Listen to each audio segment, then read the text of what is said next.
Isang bagong fantasy romance K-drama ang pagbibidahan ng Astro member at Korean actor na si Cha Eun-woo. Ito ang A Good Day to Be a Dog, kung saan gagampanan niya ang role ng isang guro na may trauma sa aso. Pero siya palang magiging susi para mawala ang sumpa ng isang babaeng nagiging aso.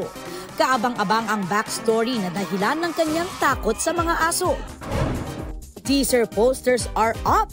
Yan ay para sa mga kantang Either Way, Off the Record, and Baddie na kasama sa ilalabas na comeback at first mini album ng Korean girl group na IVE, ang IVE Mine. Sa October 13 na ang release date.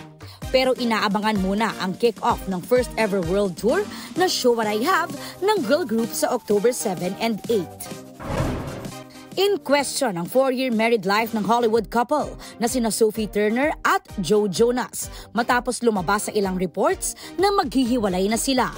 Ilang beses raw na nakitang nakikipag-ugnayan sa mga divorce lawyer si Joe at hindi nito sinusuot ang wedding band nilang mag-asawa. Wala pang kumpirmasyon ng dalawa ukol dito. May 2019 nang ikasal sila at may 2 silang anak. Aubrey Carampel nagbabalita para sa GMA Integrated News.